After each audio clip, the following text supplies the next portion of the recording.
What's good, fam? My name is Shigo, and I'm a music director, producer, and keyboard player. And I've dedicated my time to basically breaking down how I use these Roland keyboards. I think they're machines and people are sleeping on them.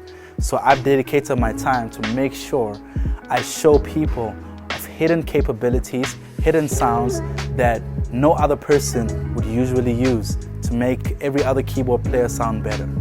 Let's get to it. On this specific video, I'm going to be breaking down why I use the specific sounds that I use. On the previous video, I was breaking down the sounds that I use. On this video, I want to break down why I specifically use these sounds specifically, right?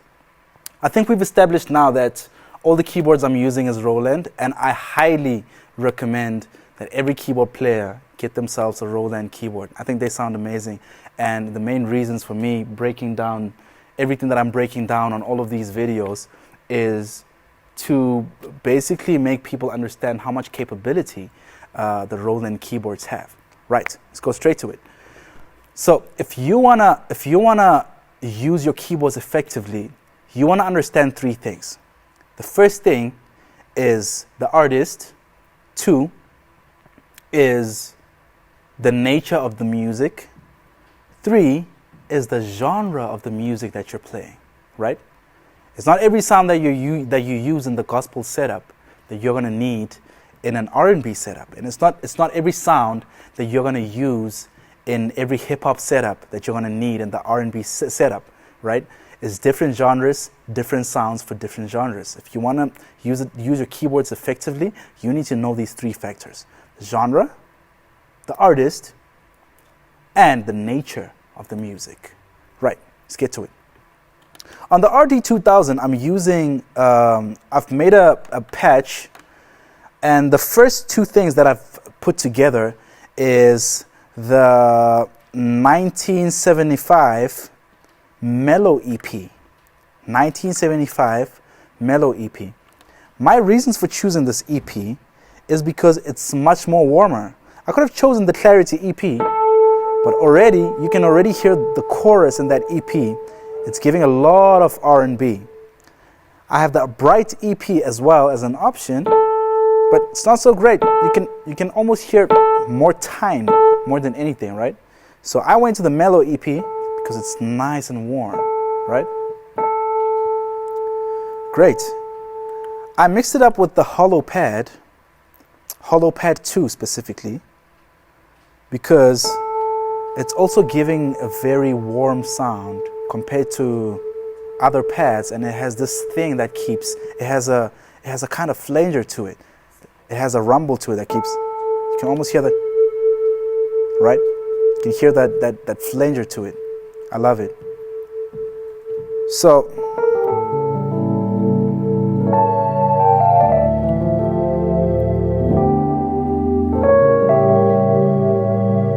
I did this cool thing with one of my favorite features on the RD2000 is the modulation wheel. It's written mod wheel 1. I bump it up a little and it gives me some vibrato.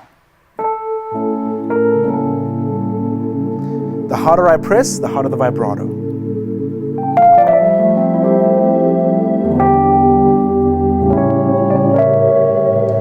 So that gives me options for whatever I want vibrato on to press a bit more harder. So if I want vibrato on this note, on that 7, I press it more harder.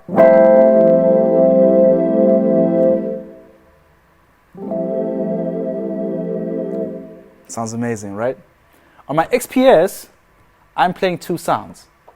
And the first sound I'm playing is a pad called Saturn Holiday.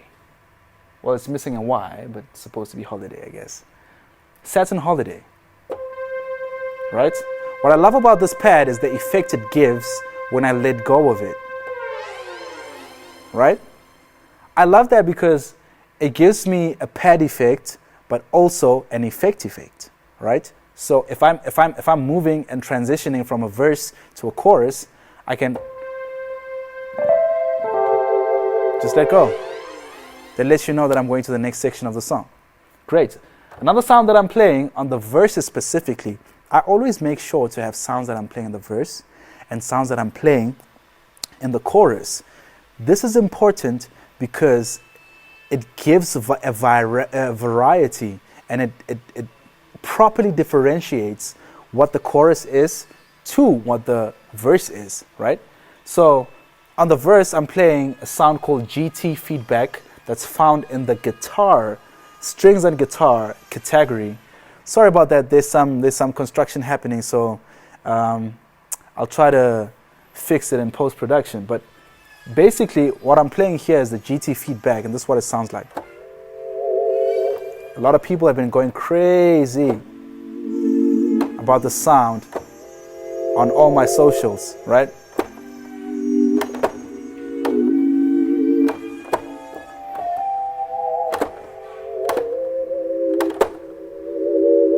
Woo! Sounds amazing. So on my verses, I'm playing GT feedback, and I've set it up with a Saturn holiday. So if I go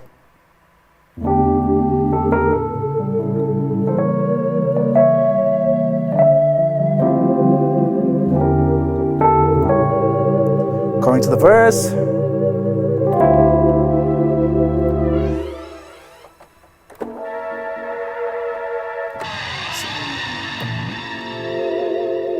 GT feedback.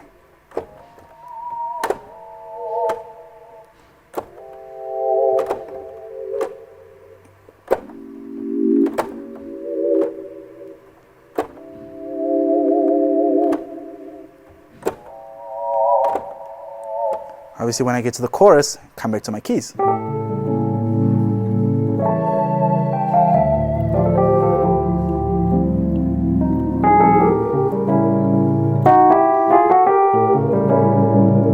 bit rusty.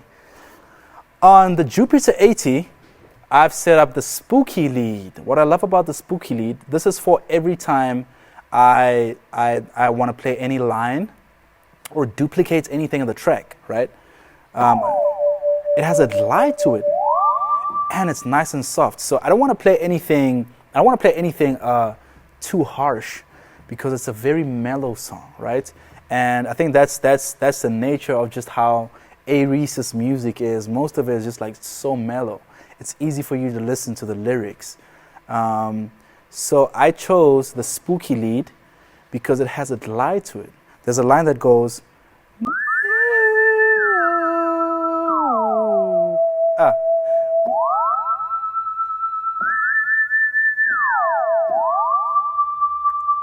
What I like about the spooky lead is that it has that glide to it. It's soft, but still has the nice effect of gliding to the next note. And that's basically why I choose the sounds that I choose. I hope this video helps you any way that you would have loved it to help you. Peace. I hope all of this information was useful to all of y'all, and I hope you are going to go back and use this information as effective as you can. Love you. Don't forget to hit subscribe, hit that like button, and comment down below. Peace.